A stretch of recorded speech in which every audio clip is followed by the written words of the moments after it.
ఇవాల్టిది కాదు 2 సంవత్సరాల నుంచి కూడా ఆయన నిర్లక్ష్యంగానే ఉన్నారు ఈ విషయంలో.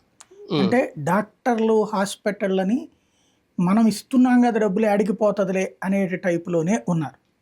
వాస్తవంగా నేను చాలామంది హాస్పిటల్ వాళ్ళతో మాట్లాడాను గతంలో. మాట్లాడినప్పుడు వాళ్ళకి ఈ ఆరోగ్యశ్రీ వల్ల ఒక రకంగా బెనిఫిట్, ఒక రకంగా నష్టం. వాస్తవంగా చెప్పాలంటే ఆరోగ్యశ్రీ కారణంగా డాక్టర్లు సంతోషపడాలి. కానీ బాధపడుతున్నారు.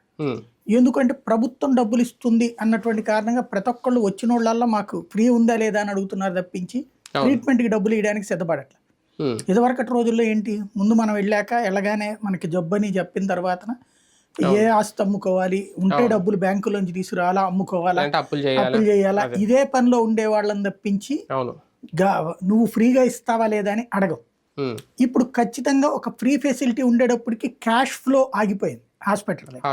ఇప్పుడు ఎవరయ్యా అంటే అబోవ్ మిడిల్ క్లాస్, రిచ్ వీళ్ళు మాత్రమే డబ్బులు కడుతున్నారు. వాళ్ళ దగ్గర ఎంత వస్తాయి, 5 నుంచి 10% కేసులు. మిగతాదంతా ఇవే అవుతున్నాయి. ఇప్పుడు రెగ్యులర్ చెకప్స్, ఓపీల్లో మాత్రమే డబ్బులు వస్తున్నాయి తప్పించి ఇన్ పేషెంట్స్ లో ఈ డబ్బులు దేనికి పనికొస్తున్నాయి అంటే జీతాల చెల్లింపులకు పనికొస్తున్నాయి, హాస్పిటల్ మెయింటెనెన్స్ కి. అంటే ఎందుకని అంటే ఇప్పుడు మీకు ఫర్ ఎగ్జాంపుల్ నాకు అపెండిసైటిస్ ఆపరేషన్ చేశారు నా చిన్నప్పుడు. అప్పుడు 10 రోజులు ట్రీట్మెంట్ అన్నీ కలిపి అంటే హాస్పిటల్ ఆపరేషన్ అయ్యాక